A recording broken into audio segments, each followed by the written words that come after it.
여러분 안녕하세요. 좋은 주식팁입니다. 오늘은 여러분들 이제 그 신청을 받아서 종목 분석을 해드리는 시간을 마련했습니다. 지난주에는 제가 시간이 없어서 못했었고 2주 만에 이제 했는데 오늘은 신청해주신 종목들이 최근에 좀 많이 주목을 받고 있는 종목이기도 하고 또 투자자들을 좀 애먹이는 종목들이기도 하고 그런 것 같습니다. 어, 뭐 시장 분위기가 돌아서기만 하면 그러면 결국은 종목들도 대체로 우상향을 하게 돼 있고 또 오늘 신청해 주신 종목들이 하나같이 다 실적도 그렇고 미래 전망도 그렇고 좋은 종목들이라서 결국은 시간 싸움 아닌가 하는 생각을 하게 됩니다. 어, 모든 투자가 다 마찬가지지만 그 전체적으로 시장이 무너질 때는 개별 종목을 골라내는 건 정말 어려운 일이고요. 특히 뭐 매수 매도를 타이밍에 맞춰가지고 사고 팔고 사고 팔고 하면서 수익을 내는 것 자체가 굉장히 어려운 일이고 반대로 시장이 올라갈 때 2020년 3월부터 말까지 9개월 동안처럼 그런 식으로 주가가 올라가면 떨어지는 종목을 찾기가 어려운 그런 상황인데 지금은 다행히도 시장 전반적인 분위기가 이제 돌아서려는 그런 상황이어서 투자하기에는 이제 적기로 가고 있다는 그런 그 안심을 한달까요? 조금 안심이 되는 그 시장 분위기가 좀 안정적인 구간으로 접어드는 그런 느낌이 좀 있습니다. 그래서 지금 이 종목들도 그러니까 단기적으로는 조금 애를 먹이고 뭐 그럴 수는 있겠지만 오히려 역으로 뭐 추가 매수해서 비중을 불려나가는 그런 구간으로 삼는 것도 괜찮겠다는 생각이 듭니다. 뭐 아직까지 확실하게 이렇다 저렇다 말을 할 수 있는 상황은 아니지만 하나같이 다 좋은 종목들이니까 어, 뭐 길게 보시면은 뭐 괜찮을 거라고 봐요. 그래서 너무 걱정하지 않으셔도 된다. 이렇게 오늘 공교롭게도 네 종목이 다 그런 느낌이 좀 있는 종목들입니다. 자, 오늘은 이제 네 종목인데 하나 뭐 에코프로하고 LG이노텍하고 원준 또 CES 윈드 이렇게 네 종목을 오늘 신청을 받았습니다. 그래서 지금 하나씩 소개를 해드리도록 하겠습니다. 먼저 에코프로. 에코프로는 지주사다 보니까 사업이 이제 자회사들의 사업이 다 좀 다양해서 하나씩 간단하게 좀 소개해드리겠습니다. 제일 먼저 에코프로 BM을 자회사로 두고 있는 거죠. 그래서 뭐 2차전지 양극재, 그 양극 활물질을 집중 개발해서 어, 2차전지 양극재의 우리나라 대장주인 그런 회사인 거죠. 그래서 에코프로 BM을 가지고 있고 또 에코프로 머티리얼즈를 자회사로 두고 있습니다. 2차전지용 하이니켈 양극재의 핵심 소재 가운데 하나인 하이니켈 전구체를 제조 판매하는 사업을 하고 있다. 이렇게 소개해 놓고 있고요. 자, 세 번째는 에코프로 이노베이션을 자회사로 두고 있는데 우수한 품질 그리고 높은 성장성을 보유한 리튬 이온 비즈니스 전문 기업. 그래서 리튬 분쇄 가공 및 수산화 리튬 전환 사업을 하고 있다라고 소개하고 있습니다. 자, 그리고 에코프로 HN 그래서 국내 유일의 친환경 토탈 솔루션 전문 기업으로 환경 진단, 소재 설계, 유지 보수, 솔루션 제공을 융합한 종합 환경 시스템 사업을 하고 있다고 조금 어렵지만 밑에 이제 뭐 클린룸 케미컬 필터, 또 미세먼지 저감 솔루션, 온실가스 감축 솔루션 등등을 하고 있다고 소개를 해 놓고 있습니다. 자, 그래서 자회사들 돈 잘 벌어? 자, 맨 오른쪽에 매출액 비중이 나와 있는데요. 대부분이 에코프로 BM입니다. 96.7%. 그러니까 에코프로 BM이 잘 가면 에코프로도 잘 갈 수밖에 없는 구조인데 어, 밑에 보시면은 에코프로 BM이 대부분이지만 에코프로 머티리얼즈 아까 양극활물질 그러니까 에코프로 BM으로 들어가는 거죠. 그러니까 에코프로 BM과 에코프로 머티리얼즈가 지금 에코프로의 매출 대부분을 차지하고 있고 약간의 에코프로 HN, 약간의 에코프로 CNG 이런 정도인데 다만 최근에 에코프로가 이제 주목을 받고 각광을 받았던 이유는 바로 그 에코프로 CNG가 하는 폐배터리 재활용 사업 이 분야에 대한 기대 때문입니다. 그래서 지금은 매출액 비중이 2%에 불과하지만 앞으로 이 에코프로 이노베이션도 그렇고 에코프로 그 CNG도 그렇고 지금 아마도 좀 더 그 매출액 비중을 높여갈 가능성이 크다. 그래서 에코프로 BM보다 조금 더 주목을 받았던 그런 시기가 최근에 있었죠. 그래서 지금 실적을 보는데 실적을 이제 최근에 연결 재무제표 잠정 실적을 공시를 했기 때문에 이 엄청난 실적을 냈죠, 사실. 그래서 나왔는데 그게 이제 최근에 조금 바뀌었어요, 1일날. 그런데 더 늘었어요. 올해 실적이 뭐 이렇게 매출액이 이게 100만 원 단위인가요? 잠깐만. 네, 영업이익이 2,102억 원에서 2,114억 원으로 조금 더 늘어난 그런 자료 공시를 새로 했습니다. 어쨌든 엄청난 실적을 발표를 했어요. 그래서 이거를 조금 정확히 보자면 이렇습니다. 3분기에 매출액이 1조 6,317억 원으로 300%, 299.49%니까 300% 정도 늘었고 컨센서스 대비해서도 한 8%가 늘어난 어닝 서프라이즈가 나왔습니다. 그리고 영업이익도 2,114억 원으로 358%가 늘어난 그런 엄청난 실적을 냈다.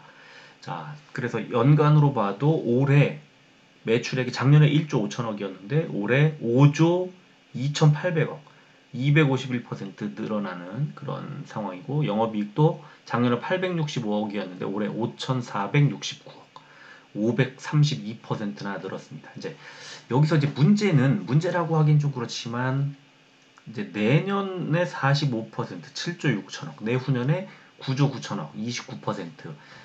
실적의 성장세가 일단은 늘어나긴 늘어나는데 이렇게 올해처럼 엄청난 퍼포먼스를 보여주는 것은 조금 이제 좀 지나가는 느낌이 좀 있죠. 그래서 이 폭발적인 성장세가 조금 가라앉는 느낌이 좀 있습니다. 더군다나 이 에코프로의 지금 이번에 올해 상반기 문제가 뭐냐면 매출액이 엄청나게 늘었는데 영업활동 현금 흐름을 보면은 실제 영업으로는 그러니까 영업활동으로는 현금을 만들지 못하고 있어요. 올해 상반기까지 마이너스 7,426억 원, 작년에 마이너스 929억 원이었으니까 마이너스의 폭이 엄청 늘어났습니다. 그러니까 지금 현금이 말라있는 그런 느낌이 있는 거죠. 그런데 이제 투자활동 현금 흐름을 보면은 유형 자산의 취득에도 2,473억 원을 써야 했고 또 기타 금융자산이 많이 줄었죠. 그러니까 지금 뭔가 지속적으로 투자는 계속 해야 되는데 이제 여러 가지 그 금융자산이 줄면서 금융자산을 줄이면서 현금을 축적한 걸 요 페이지에서는 볼 수 있는 거고요. 그 다음에 재무활동을 보면은 차입금의 차입이 1조 원이 넘게 차입을 했다는 거죠. 그래서 지금 돈이 뭔가 모자라구나. 돈을 좀 많이 그 필요로 하는 그런 상황이구나. 외부에서 뭔가를 당겨서 써야 되는구나. 이런 느낌이죠. 사채 발행도 400억 원을 좀 했고 지금 뭔가 현금이 좀 쪼들리는 느낌이 있기 때문에 에코프로와 에코프로 BM이 최근에 좀 주가가 눌리고 있는 그런 구간이 아닌가 하는 생각이 들고요. 자산을 보면은 유동 자산이 엄청 늘었어요. 현금성 자산은 줄었고 매출 채권 그러니까 매출이 실제로 아까 엄청 늘었잖아요. 그래서 매출이 발생을 했는데 작년에 2,600억 원대에서 올해 7,371억 원대로 아직 받지 못한 매출액이 5천억 원 정도가 늘었다는 거죠. 매출을 실제로 발생을 시켰는데 현금이 들어오진 않은 그런 상황인 겁니다. 그리고 재고 자산도 4,600억 원대에서 1조 1,700억 원대로 재고가 엄청 많이 쌓여 있는 그런 구간을 지나고 있습니다. 자, 부채를 보니까 유동부채, 이제 1년 이내에 갚아야 하는 부채가 9,673억 원에서 2조 519억 원으로 2배 이상 유동부채가 늘었고, 뭐 비유동부채도 같이 늘었습니다. 지금 차입금도 2.5배 정도 늘었고요. 어, 뭐 온갖, 그래서 부채 총계가 1조 7천억 원에서 2조 9천억, 거의 3조 원대로 한 2배 가까이 부채가 늘었습니다. 지금 그러니까 매출을 일으키는데 매출이 생겼는데 현금이 안 들어오는 매출이 늘었고 재고는 쌓였고, 그러면서 투자는 계속 해야 되니까 이 재무제표 상에서 현금 흐름이 안 좋아진, 깨져버린 거예요. 그래서 최근에 좀 흐름이 안 좋은 게 아닌가 하는 생각이 들고요. 에코프로 언제부터가 아니라 한 달 이상 전부터 개인만 계속 사고 있습니다. 중간중간에 간혹 외국인과 기관이 사고 있습니다만, 최근 한 달 순매수가 개인이 18만 주가 누적돼 있고 외국인이 11만 주 샀지만 11월 3일 날 10만 주 샀기 때문이고, 지금 거의 외국인은 특히 기관의 매도가 크게 강하게 9일 연속 이어지는 등 최근 한 달에 거의 30만 주 가까이 팔았습니다. 그래서 수급도 좀 꼬여 있는 그런 구간이고, 하지만 뭐 주가는 14만 8천 원대에서 13만 원대로 그렇게 많이 깨지진 않았습니다. 시간에는 200원이 빠졌네요. 자, 일봉 차트를 보면은 지금 지난 이제 6월부터 7월까지의 이 481선을 바닥으로 하는 이 구간에서 완전히 뭐 저점이었던 거예요. 그런데 여기서 이제 이 저점을 바탕으로 해서 여기서 매수하신 분들은 좀 수익이 났겠지만, 이때 한 얼마였냐면은 6만 원대, 6만 원대였어요. 6만 원대였는데 이때가 6월, 7월까지 6만 원대. 근데 지금 15만 원이 넘었으니까 2.5배가 3개월 만에 올랐고, 그 다음에 하락하면서 이게 조금 조짐이 안 좋은 게 8월 달에 21선 지지를 받았다가 9월 달에 61선까지 빠졌다가 이번에 다시 61선 부근까지 내리고 나서 올라온 거거든요. 그러면서 보조지표들 보면은 MACD 파란색으로 표시했습니다만 매도 신호, 지난주에 RSI도 고점 부근에서 이제 하락, 이게 10월 중순, 그죠? 그 다음에 스토캐스틱 슬로우도 10월 말에 매도 신호, 이렇게 매도 신호가 나와서 제 생각에는 61선까지 또는 61선 그 이하로 살짝 내려왔다가 가더라도 가지 않을까. 그 가격대는 12만 원대 후반, 12만 8천 원쯤 됩니다. 그래서 13만 원 밑에까지 좀 깨질 것 같고, 만약에 주가가 13만 원 밑에까지 깨져서 12만 원대 후반 언저리까지 밀리면 그때는 매수 기회가 오지 않을까 이렇게 생각을 합니다. 자, 두 번째 종목 LG 이노텍입니다. LG 이노텍은 뭐 지금 보시는 것처럼 광학 솔루션, 그 다음에 뭐 카메라 모듈이라고 이제 돼 있죠. 그 다음에 기판 소재, 뭐 반도체 기판 뭐 등등이 돼 있고, 전장 부품, 모터 센서 등등 돼 있고, 이런 식으로 돼 있습니다. 그래서 4개 기타까지 해서 이렇게 4가지가 있는데, 제품을 보면은 광학 솔루션 사업부의 카메라 모듈이 올해는 77%, 지금 매출의 비중이 작년에 79%, 재작년에 74%, 거의 대부분을 차지하고 있고요. 반도체 기판이 한 11%니까 거의 대부분 카메라 모듈에서 이제 그 매출을 발생시키고 있다. 그래서 주요 매출처를 이렇게 보면은 딱 한 개의 회사에서 매출액 비중의 10% 이상을 차지하는 그런 회사가 있는데, 여기가 광학 기판 사업부 매출액의 5조 5,244억 원을 차지하고 있고, 뭐 상위 10개 회사로 보면은 전체의 81% 구성한다. 이 한 개 업체가 바로 애플인 거죠. LG 이노텍은 애플의 카메라 모듈을 공급하는 회사예요. 그리고 가장 큰 회사이기도 하고. 자, 그래서 이제 실적을 보면은 엄청난 실적이 나왔습니다. 올해도 계속 엄청난 실적이 나오고 있지만 매출액이 전년 동기 대비해서 42% 늘었고 영업이익도 32%가 늘었고 당기순이익도 33%가 늘었습니다. 지금 LG이노텍은 진짜 계속해서 돈을 잘 벌고 있는 회사입니다. 그래서 실적을 보면은 이렇게 3분기에 매출액이 5조 3,874억 원으로 전년 동기 대비 41.86%가 늘었고 영업이익도 32%, 당기순이익 33%가 늘었는데 자, 4분기 때는 매출액이 7조 원을 돌파할 걸로 예상되고 영업이익은 5,978억 원. 자, 1분기, 내년 1분기 보면은 4조 원대로 뚝 떨어지죠, 다시. 이게 왜 그럴까요?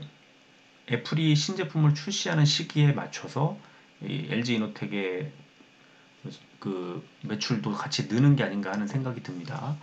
그래서 이 LG이노텍은 전통적으로 하반기, 특히 4분기에 실적이 급등하는 그런 흐름을 보여줍니다.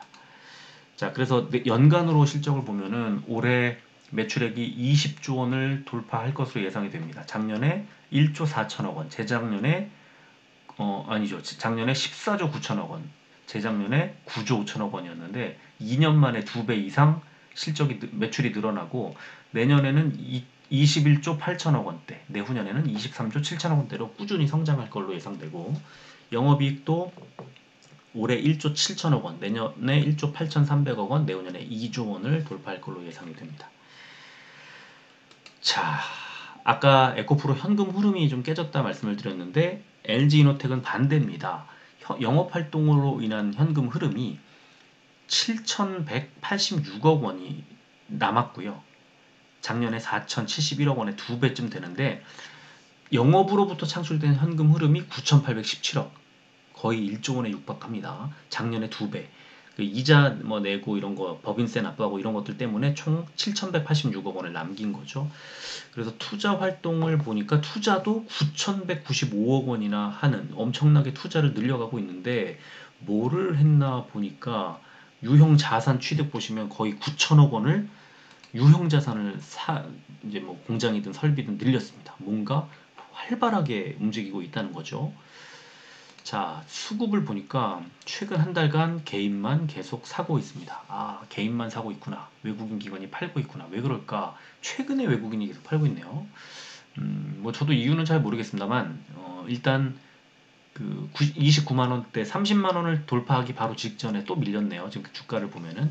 그래서 다시 빠졌다가 28만 4천 원까지 주가가 바뀐 모습이고, 시간에도 지금 일단 1,000원이 빠졌습니다. 그래서 내일 시초가가 좀 하락 출발할 가능성을 보여주고 있고, 자, LG이노텍 지금 제가 복잡하게 해놨는데 빨간색 괄호가 이제 이게 2021년 1월부터 지금 현재까지의 일봉 차트입니다. 그럼 2021년에 보면은 1월부터 10월까지 횡보하죠. 주가가 횡보하다가 갑자기 4분기에 11월 들어서 12월까지 쫙쫙 2달 올려버리죠. 이때 얼마에서 얼마로 올라갔냐면 17만 원에서 38만 원까지 올라갑니다. 2배 넘게 2달 만에. LG이노텍이. 그리고 나서 어떻게 되죠? 다시 빨간색 가로 두 번째. 1월달 딱 되면서부터 다시 횡보하죠. 한 타임 올라간 상태에서. 이만큼 뭐 실적도 높아지고 다 높아졌는데 요 가로친 부분에서 또 횡보합니다. 그래서 지금 9월 말까지 횡보를 하고 9월 말부터 10월 초까지 급락이 나왔죠. 이 초록색 동그라미 부분인데 작년에도 보면은 9월부터 10월 초까지 하락이 나오죠. 비슷합니다. 흐름이. 자, 갈색 V 표시해 놓은데 보시면 급등을 2달 동안 이렇게 급등을 하는데 지금 자, 초록색 동그라미부터 V 표시 나오기 전까지 한 달 정도 횡보가 있잖아요. 작년에 10월 달에 10월, 11월 중순까지. 자, 올해 어떻죠? 지금 10월 초부터 11월 중순까지 한 달 반 정도 횡보하고 있죠. 481선 따라서. 작년에는 241선 따라서. 자, 그 차이만 있을 뿐 지금 481선 따라서 횡보를 하는데 제가 V 표시 해놓은 이유는 자, 작년에처럼 이렇게 급등하거나 반등하는 그런 모양이 나오지 않을까 하는 거죠. 왜? 계속 비슷하게 움직였거든요. LG이노텍이. 그래서 제가 이렇게 표시를 해놓은 건데요. 자, LG이노텍이 애플 주가랑 좀 비교해 보면 흐름이 좀 유사한 점이 많습니다. 애플의 그 신제품이 하반기에 4분기에 나오는 데다가 그 애플의 신제품 출시 시기에 맞춰서 급등을 하는 패턴이 있는데 애플은 애플 신제품이 나오면 애플도 잘 갈 거 아닙니까? 그래서 지금 제가 애플 일봉 차트를 보여드리면 이렇습니다. 작년 11월부터 1년치 보여드리면 지금 최근에 이 쌍바닥 만들고 있는 것도 비슷하고 그 다음에 작년에 하반기에 주가를 밀어 올리는 181.8845달러까지 올리는 이 145달러에서 188달러까지 두 달 동안 올렸습니다. 그리고 횡보하다가 하락했다 올렸다가 하락했다가 올렸다가 하락. 지금 계속 횡보하다가 애플도 마찬가지죠. 이제 지금 바닥입니다만 이 10월 중순에 있었던 하락 지점과 금요일 날 저점이 거의 유사하게 맞죠. 135달러 부근에서 134달러 부근에서. 그런데 이렇게 뉴스를 보면 아이폰 14 최근에 이제 올해의 아이폰 애플의 신제품이죠. 출하량이 200에서 300만 대 감소할 것 같다는 기사가 어제 나왔습니다. 그리고 밑에 보시면 관련 종목 LG 이노텍 이렇게 되어 있죠. 자, 그 이유가 뭐냐? 중국의 허난성 정저우시에 자리한 폭스콘 공장의 아이폰 생산 라인이 70%만 가동되고 있기 때문이다. 지난달 19일에는 한때 폐쇄되기도 했다. 이거예요, 이거. 그러니까 중국의 지금 변수가 워낙 크니까 공장을 못 돌리니까 뭐 풀로 찍어내도 한 200만 대, 300만 대 정도가 줄 거라는 거죠. 그렇게 되면은 애플도 당연히 비상 걸리죠. 전체 매출의 그 절반을 차지하잖아요. 아이폰이 애플 전체 매출에. 근데 9월달에 출시한 신제품이 이 생산 차질을 빚게 되는 상황이기 때문에 지금 목표가 2억 3,700만 대에서 이제 내년 1분기 출하량까지 조정을 겪을 가능성이 커지고 있다는 상황. 그러면 애플의 악재가 올해 끝나는 게 아니라 내년까지 이어질 가능성이 높다는 겁니다. 이게 11월 5일자 어제 나온 기사고요. 자, 근데 이제 하나 우리가 생각을 해봐야 되는 건 LG이노텍이 애플 주가에 연동이 되는데 중국이 만약에 문을 다시 연다면 정상 가동한다면 공장을 그래서 지금까지는 차질이 있었지만 그 차질이 해소된다면 주가가 어떻게 될까? 선반영하지 않을까? 이런 생각을 할 수 있는 거죠. 그래서 지금 아까 이제 애플 주가가 완전 바닥까지 쌍바닥 만들면서 바닥까지 내려온 거 보여드렸는데 실제로 중국의 지금 이 이슈가 어떻게 되느냐에 따라서 애플 주가가 움직일 수 있어요. 그래서 지금 3분기 실적까지는 깨졌지만 4분기보다는 내년에 대한 기대감. 그러면 중국 공장이 제대로 가동이 된다고 하면 올라갈 수 있거든요. 그러니까 애플이 지금 최근에 눌린 이유는 뭐 아이폰의 조금 출하량 감소와 기대에 못 미치는 뭐 반응 이런 것들이 선반영됐다면 내년에는 일단 공장이 돌아가면 좀 잘 풀리지 않을까 하는 그런 기대가 나올 수 있고 그게 4분기에 분기 매출이 조금 좌우할 가능성도 있다. 그리고 지금 모든 것들을 선반영을 해서 주가가 바닥에 내려와 있기 때문에 여기서부터는 반등할 가능성이 좀 있다고 봅니다. 그래서 애플의 주가 흐름에 따라서 LG 이노텍도 이제 좀 단기적인 어떤 그 조정 이후 횡보를 끝내고 이제 상승할 수 있는 그런 자리가 이제 오게 된다. 그러니까 중국에 지금 이슈가 애플에 영향을 미치고 애플이 LG 이노텍에 영향을 미치는 구조이기 때문에 결국은 중국이 정상 가동을 하는 게 중요하다. 이렇게 말씀을 드릴 수 있을 것 같습니다. 자, 원준을 보겠습니다. 원준은 첨단 소재 생산을 위해 필수적으로 필요한 열처리 소성로 장비를 제작, 설치, 시운전하는 열처리 장비 사업과 소재 생산 공정에 대한 EPC라고 하는 엔지니어링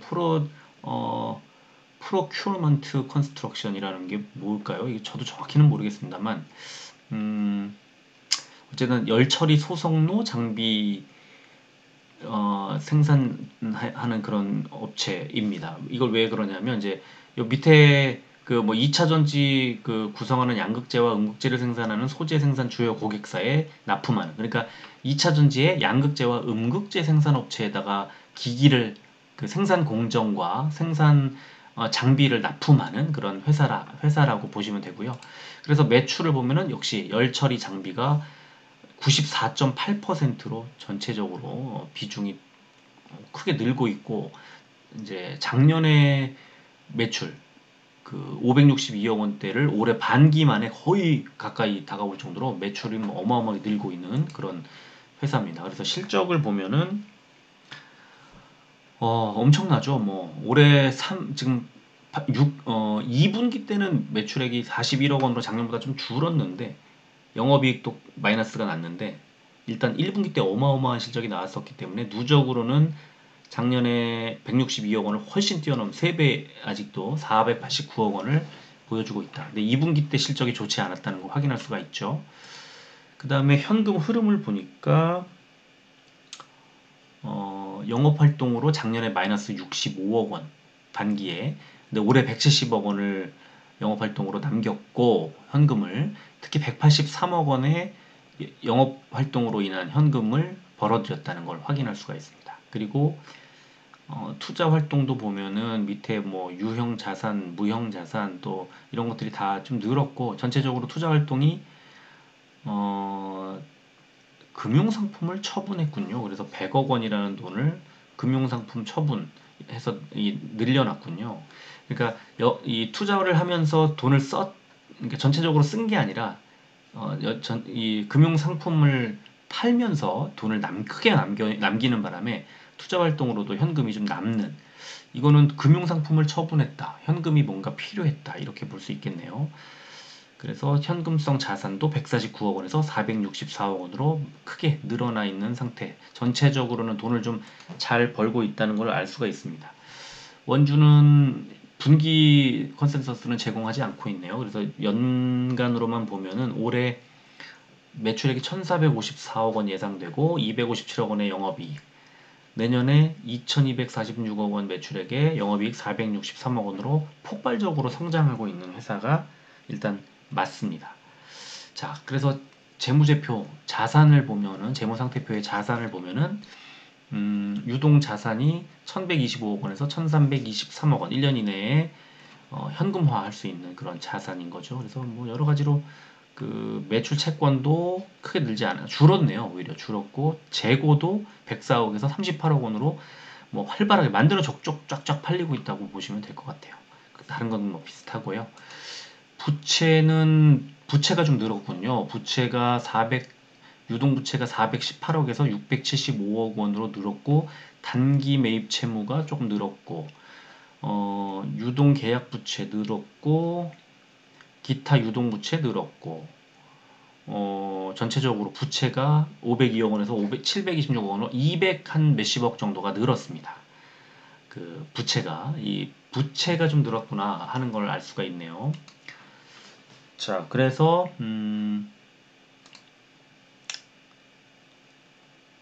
예, 그렇죠. 그래서 그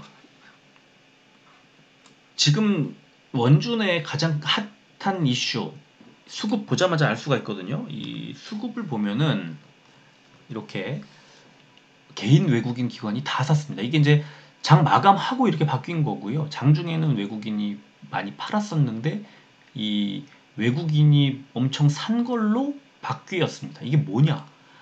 어, 기타 법인 보시면 51만 3,388주를 팔았습니다. 기타 법인이라는 데에서 팔았고, 장중에 20 몇만 주를, 왜냐면 기관이 2만 주를 샀고 개인이 20만 주를 샀으니까 한 22만 주 정도, 22만 몇천 주를 팔고 있던 외국인이 28만 주를 산 걸로 돼 있으니, 기타 법인이 던진 이 51만 주를 받은 건 외국인이라는 걸 일단 알 수가 있습니다. 뭐냐면요, 블록딜이 나왔어요. 11월 4일 날 시간외 대량 매매가 나왔습니다. 아직 공시가 안 됐는데 이거 아마 내일 되겠죠.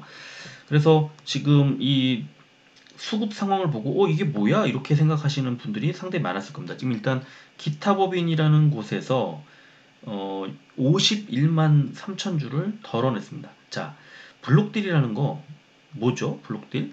그 대주주가 장중에 팔 수도 있지만 이제 시간 외에 대량 매매 방식으로 이제 일정 할인율을 적용해서 이제 대량으로 처분을 하는 겁니다. 현금화하는 거죠. 수익을 실현하거나 또는 뭐 여러 가지 이유로 대주주가 이제 타는 거예요. 그러면 이 회사의 대주주도 좀 봐야 되고, 그 뭐 어떤 주체가, 대주주 중에서 어떤 주체가 이거를 판 거야를 확인을 해야 되는데, 그 전에 일단은 이 원준이라는 회사가 이제 원래 마찬가지예요. 어떤 회사도 일정 기간 동안에 이제 약정을 하잖아요. 이제 처음에 일정 기간 동안에 못 팔게끔 이제 그 일반 주주들을 보호하기 위해서 이 대주주 대량으로 갖고 있는 물량을 받은 그 기관의 매매를 이제 막아 놓습니다.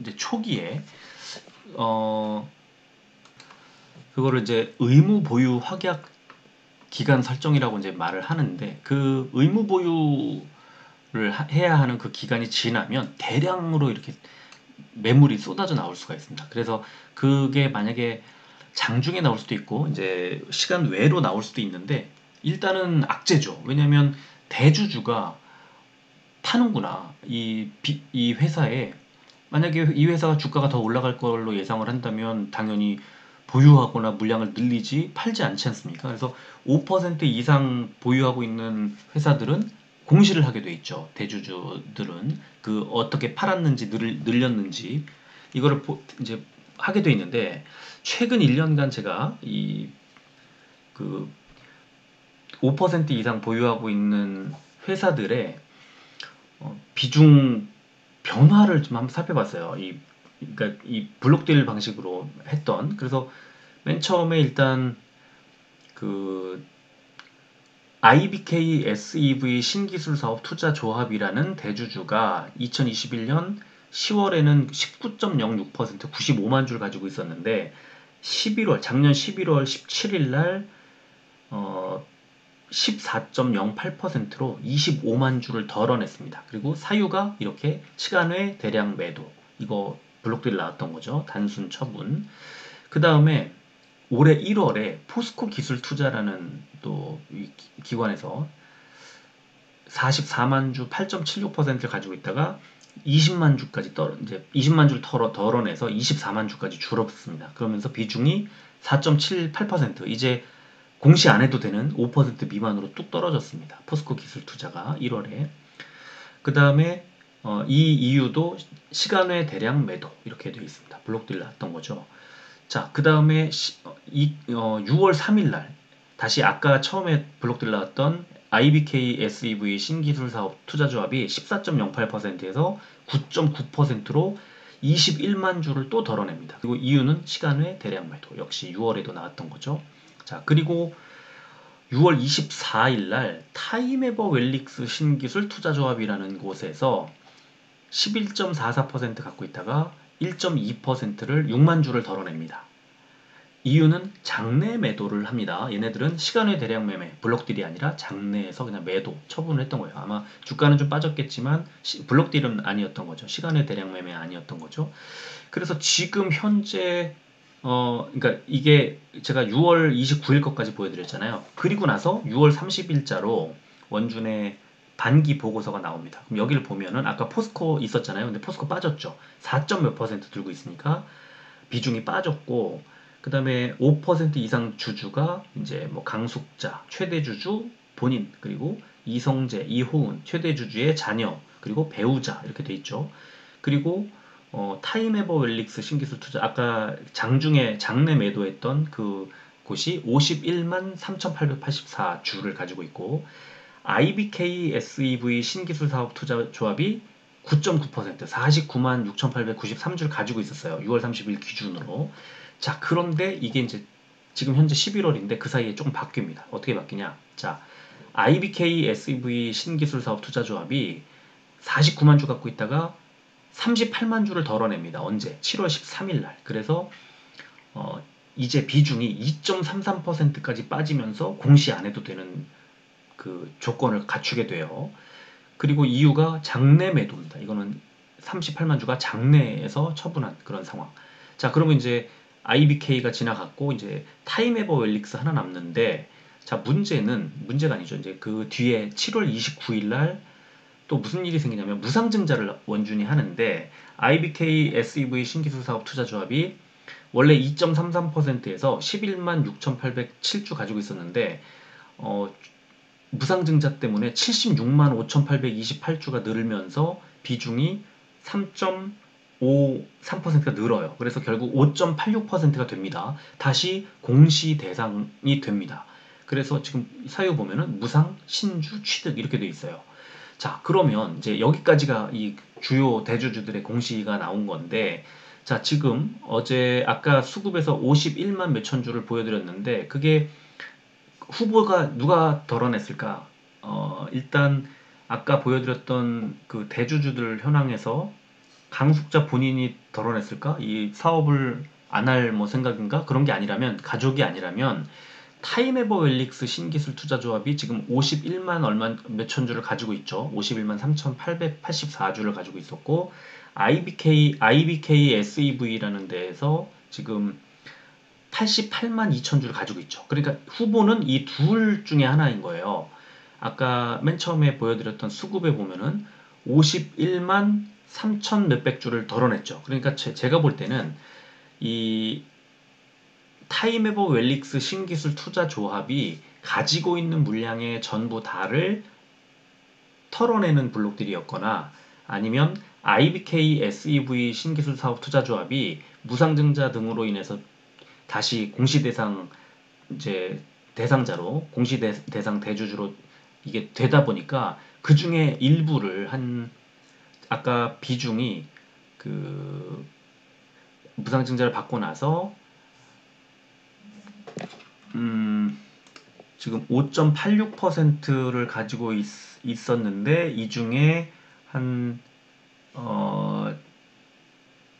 60% 정도, 70% 정도를 덜어냈거나입니다. 후보는 이 두 기관일 것 같아요. 그래서 내일 이제 공시가 나와봐야 되는데, 이제 중요한 건, 그래서 누군지 아는 것, 그게 뭐 중요한 거라기보다는 투자 원준에 대한 투자를 초기에 했던 이 대형 기관들이 비중을 지속적으로 줄이고 있다는 겁니다. 그러면 첫 번째는 당연히 악재죠. 당연히 악재인데, 문제는 뭐냐? 악재는요, 이번에 판 거는 이미 지나가 버렸죠. 근데 계속 줄이고 있네. 여기서 악재가 물론 발생을 하지만, 지금 시점에서는 이제 팔 게 없네. 더 이상 거의 없네. 이제 이런 블록들이 나올 물량이 거의 없네. 이렇게 되면 이거는 어느 순간부터는 호재가 돼요. 이 블록들이 참 희한한 성질을 가지고 있습니다. 그래서 만약에 이제 뭐 100만 주를 가지고 있다가 뭐 5만 주씩 덜어내다가, 뭐 아니면 10만 주씩 덜어내다가 처음에 100만 주 중에 10만 주를 덜어내면 주가가 엄청 빠집니다. 다음번에 90만 주를 또 덜어낼까? 그러면서 또 10만 주 덜고 또 덜고 하다가 그게 급기야 한 20만 주만 남고 10만 주만 남으면, 이제는 블록딜 하려면 해. 이제 마지막 물량이구나 하고 투자자들이 반응을 안 해요.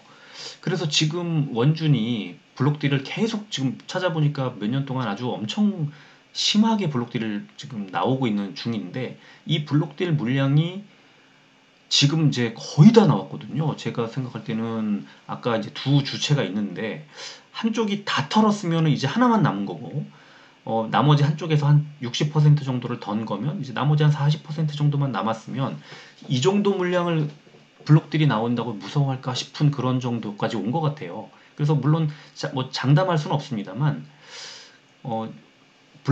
원준의 블록들이 하나는 대주주가 지속적으로 팔아치우고 있는 것에 대한 불안감이 있을 수 있죠. 지금 왜냐하면 3분기 실적 발표가 아직 안 나왔잖아요. 원준이 아직 안 나왔는데, 이거 뭐 왜 이 시점에서 이걸 해? 그러면은 실적이 안 좋은 거 아닌가? 뭔가 잘못된 거 아니야? 뭐 이런 우려를 시장에 줄 수 있죠. 그거는 분명히 악재고요.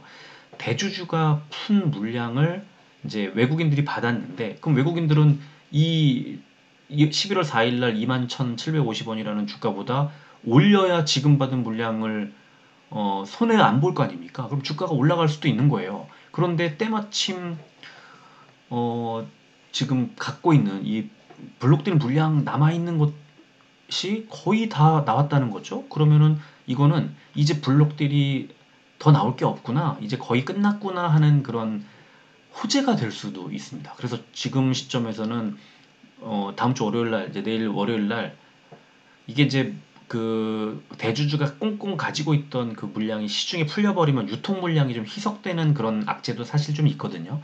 그래서 이게 주가가 안정되려면 지금 거래량이 벌써 10만 주, 18만 주 이렇게 거래되던 게 176만 주, 106만 주가 거래가 됐단 말이에요. 지난 이틀간. 그러면 이거는 엄청나게 많은 물량이 뭔가가 쏟아져 나온 거거든요. 그러면 여기서 지금 기타 법인이 이틀 동안 60만 주를 덜어냈단 말이에요. 61만 주 정도를 덜어냈는데, 그렇다면은 아까 이제 장내 매도하고 했던 그것보다는 88만 주 갖고 있던 데에서 일부 줄인 것일 가능성이 좀 있어 보이기는 합니다만, 그러나 이 물량이 어느 정도 소화되는, 안정되는 과정이 약간 필요해요. 그러면은 지금 11월이니까 한 뭐 어느 정도 필요할까요? 어느 정도 일정 시간이 지나면 주가가 반등하기 좋은 그런 구조라는 것, 그게 하나 이제 말씀을 좀 드리고 싶고요. 그래서 지금 원준의 이제 일봉 차트를 보면은 이렇게 바닥에서 10월 13일 날 17,300원에서 우상향을 하고 있는 이런 구조였단 말이에요. 그러면 여기서 대략 21선 부근까지, 지금 분명히 주가가 이게 어떻게 되는 건지 모르니까 헷갈리고, 그러니까 많이 빼려고 하는 그런 새가 있을 거라고 봅니다. 그러면은 21선 19,800원, 약간의 21선이면요 여기서 마이너스 8.55%입니다. 그러면 제가 볼 때는 만약에 뭐 21선 부근까지 좀 밀린다면, 그러면 그때는 21선 정도에서 바닥을 잡고 이제 반등할 수도 있는 그런, 블록딜의 물량이 줄었죠. 그 다음에 이 주가가 어느 정도 안정이 되고 나면 반등할 가능성, 그 다음에 이 블록딜의 물량을 외국인이 받았기 때문에 외국인이 주가를 올려야만 손실을 보지 않는다는 점에서, 그렇다면 주가가 우상향할 가능성이 있다는 것, 그리고 무엇보다 실적이 엄청 좋아지고 있는 상황이라는 것을 감안하면 여기서 만약에 주가가 좀 빠지면 매수해도 괜찮지 않나, 저는 이제 그런 정도로 결론을 내리고 싶습니다. 이게 좀 뭐라고 판단하기가 좀 어려운 애매한 구간이기는 한데, 블록딜은 마냥 처음에는 무조건 악재가 맞아요. 근데 이렇게 원준처럼 엄청나게 많은 물량이 나오고 일정 시간이 지나면, 그러면 더 나올 게 없다는 것은 상당히 안정적으로 또 주가가 움직일 수 있고 실적이 일단 기본적으로 좋아질 거기 때문에, 당연히 지금은 시장이 받는 충격이 그렇게 크지 않을 거라고 저는 봅니다. 자, 마지막 어, 종목을 보겠습니다. 자, CS 윈드인데요. 풍력 타워 생산, 그리고 타워 내부 부품 베어링 생산, 또 풍력 타워 및 부품 생산 사업, 이런 것들을 하고 있고, 한국에서만 하는 게 아니라 베트남, 미국, 포르투갈, 말레이시아, 중국, 터키, 대만 등등에서 타워 생산 법인을 운영하고 있는 그런 회사고요. 자, 제품을 보면은 풍력 타워 제조의 제품이 97.8% 대부분을 차지하고 있습니다. 자, 손익계산서, 이 실적을 봐야죠. 실적을 보면 어, 일단 먼저 눈에 띄는 게 매출액이 이번 분기에 3,275억, 작년에 2,786억, 조금 늘었다는 거죠. 한 10몇 퍼센트 정도. 반기 누적도 6,376억, 매출액이 크게 늘었습니다. 자, 그런데 영업이익이 반기에 193억 원으로 작년보다 꺾였고, 누적으로도 285억 원으로 작년에 602억 원보다 꺾였습니다.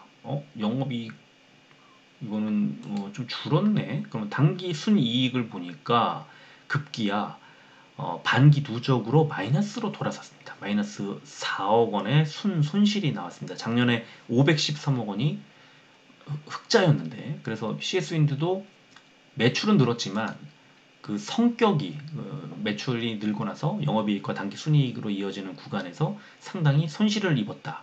그렇다면 뭐 인건비라든가 이런 게 늘었을 수도 있고, 또는 뭐 금융상품 같은 것에 이자 이런 것들을 많이 지불했을 수도 있는데, 지금 보면은 영업활동 현금으로 2068억 원이 플러스, 다행히 작년에 702억 원 마이너스에서 2068억 원이 늘었고요. 영업활동으로 2294억 원을 벌어서 이자를 지급하고 56억, 이자가 좀 많이 늘었죠. 37억에서 56억 원으로 늘었으니까 이자가 많이 늘었고, 법인세는 작년보다는 좀 줄었네요. 어쨌든 영업활동으로는 돈을 벌었습니다. 반기까지 상당히 고무적인 다행이라는 생각이 들고요. 자, 투자 활동을 보니까 크게 달라진 것이 일단 유형 자산을 540, 작년에 373억인데 541억 원을 취득하는 데 사용을 했으니까 크게 늘었네요. 이것을 빼면은 크게 달라진 점은 없습니다. 그러니까 돈을 벌어서 투자를 좀 하고 있는 그런 상황으로 보이고, 자산도 지금 보면은 유동자산 거의 비슷하죠. 크게 달라진 게 없어요. 아주 안정적이라는 느낌이 들 정도로 부채도 약간 늘었지만 크게 달라지지 않았네요. 자산과 부채는 크게 달라지지 않고 현금 벌어서 돈을 투자하고 있는 그런 상황으로 보시면 될 것 같네요. 실적을 보니까 매출액이 올해 3분기 3,692억 원, 작년에도 4분기에 4,600억 원대였는데 올해 4분기에 4,900억 원대로 예상이 됩니다. 4분기에 성수기인가 보죠. 그리고 영업이익도 311억 원 예상이 되고 이번 3분기 때 207억 원, 작년보다 60%가 성장을 하면서 일단 실적은 굉장히 좋아졌고요. 연간으로 봐도 올해 매출액이 1조 한 5천억 원 정도 되고 영업이익이 작년보다 안 좋네요. 796억 원으로. 그런데 내년에는 일단 매출액이 2조 원, 영업이익 1,452억 원. 자, 그렇다면 CS윈드는 올해보다 내년이 엄청 좋아지는구나. 투자할 때 해야죠. 내년에 좋아지는 게 뭐 거의 엄청나게 좋아지네요. 이 정도면은 매출액 2조 원 돌파에 영업이익 1,452억 원, 82% 성장이면 이거는 투자할 만하다 이렇게 볼 수 있겠습니다. 자, 수급 볼까요? 최근에 개인이 사다가 이틀 외국인이 조금 이제 매수를 하다가 외국인이 사실 10월 25일 날 14만 주 정도를 팔았고, 이때만 아니었으면 거의 한 달 누적 순매수가 거의 차이 없는 마이너스가 아닌 게 되는 거죠. 기관도 금요일 날 플러스로 전환을 했고요.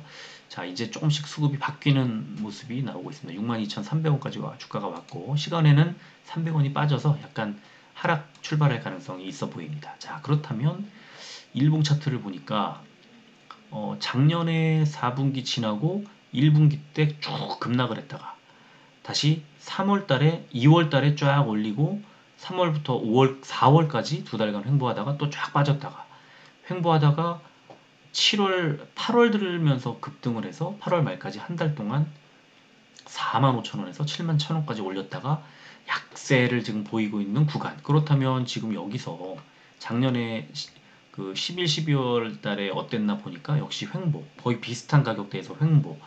그러면 작년보다 실적이 올해 더 안 좋았잖아요. 2022년에. 근데 2023년은 좋아진다면서요. 그것도 엄청나게.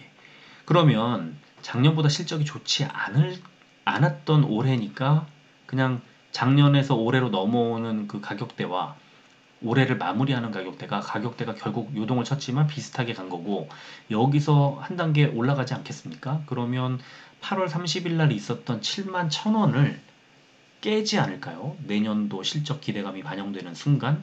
그러면 이제 3분기 보고서가 11월 달에 나오고 3분기 실적 보고서 상에 뭐 여러 가지 그 재무제표 기록된 것들을 확인하고 매출이나 이런 것들을 확인하고 그 성격도 좀 들여다보고, 그렇게 했을 때 이제 문제 없어. 내년 실적 기대감이 이제 뿜뿜 하는 거죠. 그렇게 되면은 일단 7만 원을 돌파하는 것은 시간 문제가 아닐까 이렇게 생각을 하고 싶습니다.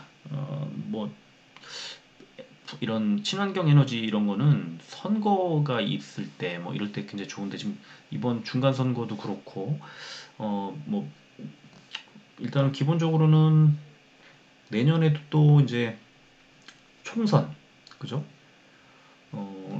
2022년에 총선인가요? 2023년, 내년 2023년이니까 2023년에는 없죠, 선거가. 그러니까 지금 어, 선거 이슈로 움직이지는 않겠네요. 근데 어쨌거나 이 CS 윈드의 실적은 내년에 엄청난 위쪽에 지금 향해 있기 때문에 또 내후년도 마찬가지고, 그래서 지속적으로 성장하는 것이 맞고요. 지금 일봉 차트도 보면은 분홍색 241선에서 딱 지지를 10월 말에 받았단 말이에요. 이게 5만 7천 원 정도, 121선, 241선에서 지지, 5만 7천 원대에서 지지받고 6만 2천 원. 그러면 지금 저는 이 자리에서 저 파란색 481선 부근까지 6만 8천 원 정도까지 반등 가능성이 크다, 이렇게 정리를 하겠습니다. 자, 오늘 여러 가지 종목, 이 종목들이 다 어려워요. 제가 그냥 이렇게 보면서 말씀을 드리지만 평소에 관심을 갖고 또 뭐 눈여겨보거나 제가 매매하거나 이런 종목, 물론 에코프로는 매매를 했었습니다만 지금 갖고 있는 종목도 아니고, 그래서 일단 하지만 이제 제가 아까 모두에 말씀드린 것처럼 아주 좋은 종목들이기 때문에 결국은 시간 문제인 것 같고, 특히 그 블록딜 이슈 때문에 지금 좀 골머리를 앓을 수도 있는 이 원전 투자자들도 이거 시간 지나면은 당연히 투자자들이 이길 수밖에 없어요. 실적이 좋아지는 종목에 블록딜 더 던질 대주주가, 이제 대주주가 지닌 물량이 거의 없어졌는데, 그러면 이번에 악재라고 해서 이게 주가가 빠진다, 그러면 그것도 제한적일 거고요. 어느 정도 주가가 하락해주면 더 싸게 매수할 구간으로 가는 거니까 괜찮죠. 그게 이 시중에 유통되는 물량이 어느 정도 안정화하는 그런, 안정되는 시간이 좀 필요합니다. 그거를 감안을 해서 주가가 바로 막 반등하기는 좀 어려울 거고요. 좀 주가가 밀린다면 매수해서 길게 보는 전략도 괜찮을 것 같고, 또 LG 이노텍도 4분기에 애플이 지금 어떤 상황인지 모르겠지만 중국이 봉쇄 풀고 또 애플의 신제품이 올해 말 내년 초에 나온다고 하니까, 그러면 그런 것들을 기대할 만한 그런 구간에서 조금 그 악재를 선반영한 구간이니까 추가 매수해도 괜찮을 것 같고, 뭐 그런 느낌이 좀 있고요. 지금 CS 윈드도 당연히 올해보다 내년 실적이 좋기 때문에 저는 여기서 장기로 보는 분들 같으면은 내년 실적 기대감에 매수할 만한 저점 자리가 아닌가, 그런 생각이 듭니다. 자, 어느새 50분이 넘었는데요. 네, 더 이 정도 마무리를 해야 될 것 같죠? 다음 주에도 이렇게 종목을 좀 들여다볼 수 있는 시간을 좀 만들 수 있으면 좋겠네요. 자, 오늘 여기까지 하겠습니다. 끝까지 들어주셔서 고맙습니다.